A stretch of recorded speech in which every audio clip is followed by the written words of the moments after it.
Bienvenue sur Thaïlande News, votre rendez-vous avec l'actualité de la Thaïlande en français. Dans cette édition, la Thaïlande veut renforcer sa coopération avec les États-Unis dans les domaines de la défense, de la cybersécurité et de l'enseignement supérieur, tout en maintenant une politique étrangère neutre. Le gouvernement thaïlandais veut durcir les règles contre les entrepreneurs défaillants sur les chantiers publics. Bangkok approuve un emprunt auprès de la Banque mondiale pour financer 2 projets de pont. La Thaïlande souhaite renforcer sa coopération environnementale avec le Myanmar. L'ancien président de la Chambre, Wan Muhammad Noor Matha, appelle à la dissolution de l'ISOC, estimant que ses missions se chevauchent avec celles d'autres agences de l'État.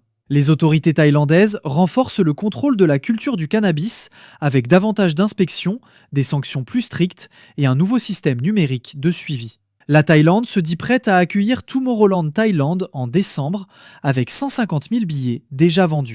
Et c'est parti!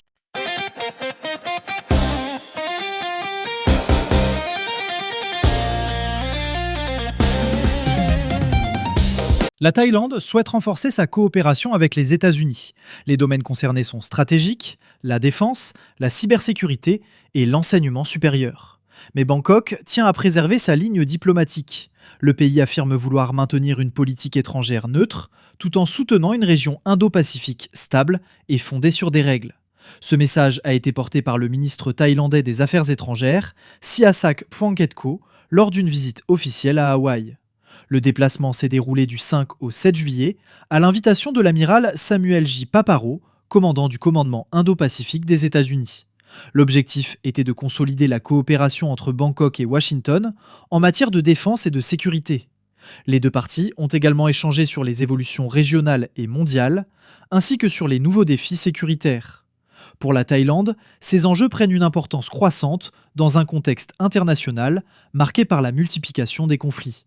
Sihasak Phuangketkeow a souligné la nécessité de renforcer la défense nationale et la préparation des forces armées. Mais il a aussi insisté sur la préservation de la paix et de la stabilité, en particulier dans l'Indo-Pacifique. Cette région, essentielle pour la Thaïlande et l'ASEAN, est aujourd'hui l'un des grands centres de l'économie mondiale. Selon le ministre, l'ASEAN, la Chine et les États-Unis y jouent tous un rôle déterminant dans la sécurité régionale. Il a également rappelé que Washington considère la Thaïlande comme son plus ancien allié sécuritaire en Asie. Une relation ancienne, héritée en partie de la guerre froide, mais qui s'est désormais élargie à de nouveaux enjeux. La cybersécurité en fait partie. Bangkok et Washington souhaitent renforcer leur coopération pour lutter contre les réseaux d'escroquerie en ligne. Un dossier devenu particulièrement sensible en Asie du Sud-Est.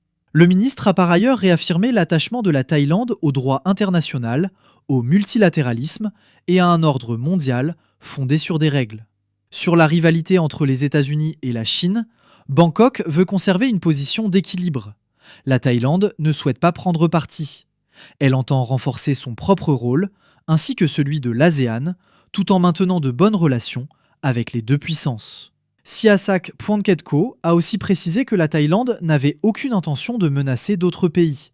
Mais selon lui, l'armée doit poursuivre la modernisation de ses capacités afin de protéger la souveraineté nationale. Les États-Unis restent un partenaire majeur de la Thaïlande en matière de défense. Ils demeurent également une source importante d'équipements militaires pour l'armée de terre, la marine et l'armée de l'air. Le ministre devait aussi rencontrer le président de l'East-West Center afin d'explorer de nouveaux axes de coopération face à l'évolution des défis mondiaux. Il a reconnu que les relations bilatérales s'étaient refroidies pendant les périodes d'incertitude politique intérieure en Thaïlande. Mais il estime que l'amélioration du climat politique et l'engagement international plus actif de Bangkok offrent aujourd'hui l'occasion de relancer ce partenariat de longue date. Au final, le message de la Thaïlande est clair. Bangkok veut renforcer ses liens avec Washington, mais sans renoncer à son équilibre diplomatique. La Thaïlande souhaite continuer à entretenir de bonnes relations avec les États-Unis, comme avec la Chine, et elle affirme vouloir défendre le droit international, le multilatéralisme et un ordre international fondé sur des règles. Le gouvernement thaïlandais veut durcir le ton contre les entrepreneurs défaillants sur les chantiers publics. Le cabinet a approuvé, en principe, un projet de règlement ministériel proposé par le ministère des Finances. Objectif, renforcer le contrôle des entreprises travaillant pour l'État, améliorer les standards des marchés publics et mieux protéger la sécurité de la population. Le texte vise les sociétés responsables de dommages graves dans des projets publics. Celles-ci pourraient être classées comme abandonneurs de contrats. Une telle classification les empêcherait de soumissionner ou de signer des contrats avec l'administration pendant une période allant de 2 à 10 ans. Cette réforme fait suite à plusieurs affaires récentes. Des entrepreneurs impliqués dans des chantiers publics auraient causé de graves dommages, avec des pertes humaines ou matérielles. Dans certains cas, les agences concernées n'ont ni résilié les contrats, ni demandé l'inscription des entreprises sur liste noire. Ces sociétés ont donc pu continuer à concourir pour de nouveaux projets publics. Le gouvernement estime que la loi de 2017 sur les marchés publics ne permet pas de répondre suffisamment à ce type de situation. Avec ce nouveau règlement, un entrepreneur ou un soumissionnaire pourra être sanctionné en cas d'acte injustifié ou de négligence mettant en danger la vie ou les biens du public. Ces faits seraient considérés comme équivalents à un abandon de chantier. Une fois inscrit sur liste noire par le secrétaire permanent aux finances, le contractant ne pourra plus travailler avec les agences gouvernementales concernées. Pour Bangkok, le message est clair: renforcer la responsabilité des entrepreneurs et éviter que des entreprises responsables de graves manquements continuent à obtenir des marchés publics. Le gouvernement thaïlandais a approuvé un emprunt auprès de la Banque mondiale pour financer 2 projets d'infrastructures majeurs. Ces projets relèvent du département des routes rurales. Le premier concerne le pont de l'île de Lanta dans la province de Krabi. Le second porte sur le pont du lac Songkhla qui doit relier Songkhla à Patalung. Selon la porte-parole adjointe du gouvernement, Ploitalai Laxmi-Sangchan, le ministère des Finances est autorisé à obtenir des prêts d'un montant total de 40,76 millions de dollars, soit environ 4,55 milliards de bahts, auprès de la Banque internationale pour la reconstruction et le développement. Une subvention de 4 millions de dollars, soit environ 129 millions de bahts, est également prévue. Le cabinet a aussi validé les projets d'accords de prêt et de subvention, y compris les clauses d'arbitrage en cas de litige. Le ministre des Finances est autorisé à signer ces accords au nom de la Thaïlande. Le pont de l'île de Lanta doit relier Koh Lanta Yai à Koh Lanta Noa. Il vise à améliorer l'accessibilité et à soutenir le tourisme dans la province de Krabi. De son côté, le pont du lac Songkhla doit réduire le temps de trajet entre Songkhla et la province voisine de Patalung. Il doit également favoriser le développement régional. Pour Bangkok, ces 2 projets s'inscrivent dans une logique claire: améliorer les connexions locales, soutenir l'économie et renforcer les infrastructures dans le sud du pays. La Thaïlande veut renforcer sa coopération environnementale avec le Myanmar. Le sujet sera abordé en août lors de la 9e réunion du comité de haut niveau entre les 2 pays. Bangkok veut concentrer les discussions sur 2 priorités: la pollution aux métaux lourds dans les rivières partagées et la lutte contre les incendies de forêt responsables de brumes transfrontalières.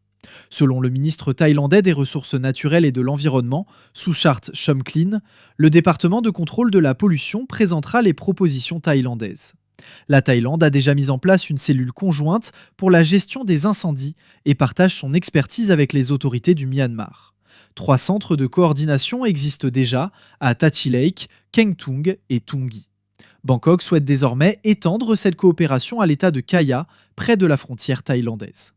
Sur la qualité de l'eau, la Thaïlande propose de relier la surveillance des rivières au système déjà utilisé pour la qualité de l'air. De nouvelles stations, des kits de tests rapides et un renforcement du contrôle local sont également envisagés. Les rivières concernées sont le Kok, le Sai, le Ruak, le Mekong, le Salween et le Kraburi. Pour Bangkok, l'objectif est simple: mieux partager les données, coordonner les réponses et protéger les populations des 2 côtés de la frontière. L'ancien président de la Chambre, Wan Muhammad Noor Matha, appelle à dissoudre le commandement des opérations de sécurité intérieure, l'ISOC. Selon lui, ces missions se chevauchent avec celles d'autres agences de l'État. Et ces résultats ne justifient pas les milliards de bahts qui lui sont alloués depuis des années. Wan Muhammad Noor Matha s'exprimait lors de l'examen du budget du Conseil national de sécurité dans le cadre du projet de budget 2027, estimé à 3 788 milliards de bahts. Il a demandé des précisions sur 5 sous-comités chargés de la stratégie gouvernementale dans les provinces frontalières du Sud. Ces groupes travaillent notamment sur la coordination, la décentralisation, l'éducation, la coopération internationale et le multiculturalisme. Mais pour Wan Muhammad Nour Mata, si ces comités étaient réellement efficaces, le conflit dans le Grand Sud aurait déjà nettement reculé. Il a aussi mis en cause l'efficacité de l'ISOC, évoquant l'attaque contre le député Prachacha de Narathiwat, Kamolsak Liwamo, en mars. Selon lui, cette affaire impliquerait des véhicules, des armes et du personnel liés à l'ISOC. Le secrétaire général de l'ISOC, le général Chaiproak Dongprapat, a défendu l'agence. Il affirme que son rôle est comparable à celui du département américain de la sécurité intérieure. Selon lui, l'ISOC permet de coordonner les agences de sécurité et de combler les failles de communication. L'agence se dit prête à entendre les critiques et à améliorer son efficacité. Mais pour ses détracteurs, le message est clair. Les moyens et le personnel devraient revenir aux administrations déjà responsables de ces missions. La Thaïlande renforce le contrôle de la culture du cannabis sur l'ensemble du territoire. Le département de médecine traditionnelle et alternative thaïlandaise veut multiplier les inspections, durcir les sanctions en cas d'infraction aux licences et déployer un nouveau système numérique de suivi. L'objectif est de s'assurer que les cultivateurs autorisés respectent bien la loi et les conditions de leur permis. Le dispositif sera mené avec les bureaux provinciaux de santé publique, le département de l'administration provinciale et la police royale thaïlandaise. Une réunion nationale en visioconférence doit présenter ces nouvelles mesures aux autorités sanitaires provinciales avant le lancement des inspections coordonnées. Selon le docteur Tewan Tanira, directeur général adjoint du département, 2 priorités sont fixées: contrôler le respect des licences et renforcer la coopération entre les services de santé, les administrations locales et la police. Les bureaux provinciaux de santé publique pourront mener des inspections plus strictes sur les sites de culture autorisés. Ils auront aussi le pouvoir de suspendre ou de révoquer immédiatement les licences en cas de violation des conditions imposées. Pour Bangkok, le message est clair. La culture du cannabis reste autorisée sous conditions, mais les contrôles vont se durcir. La Thaïlande se dit pleinement prête à accueillir Tomorrowland Thaïlande. Le célèbre festival international de musique électronique doit se tenir à Chonburi en décembre. Selon le ministère du Tourisme et des Sports, l'événement devrait attirer environ 50 000 visiteurs par jour. Le ministre Surasak Phancharoen Vurakul estime que le festival générera près de 6 milliards de bahts d'activité économique par an. La Thaïlande a obtenu un accord de 5 ans pour organiser Tomorrowland. Sur l'ensemble de cette période, l'impact économique total pourrait dépasser 30 milliards de bahts. Pour la première édition, les 150 000 billets disponibles sur 3 jours se sont vendus immédiatement. Environ 15% des acheteurs sont thaïlandais, les 85% restants viennent de l'étranger. Beaucoup devraient prolonger leur séjour dans le pays, ce qui pourrait encore soutenir les dépenses touristiques. Le festival devrait aussi créer environ 4 000 emplois entre la période de préparation et l'événement lui-même. Les autorités annoncent plusieurs mesures de sécurité: transport public renforcé, navettes dédiées vers le site et importants dispositifs policiers.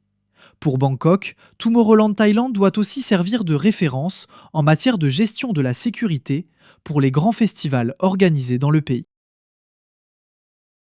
Merci d'avoir regardé. Abonnez-vous pour ne rien manquer de l'actualité en Thaïlande et partagez autour de vous. À demain, même heure.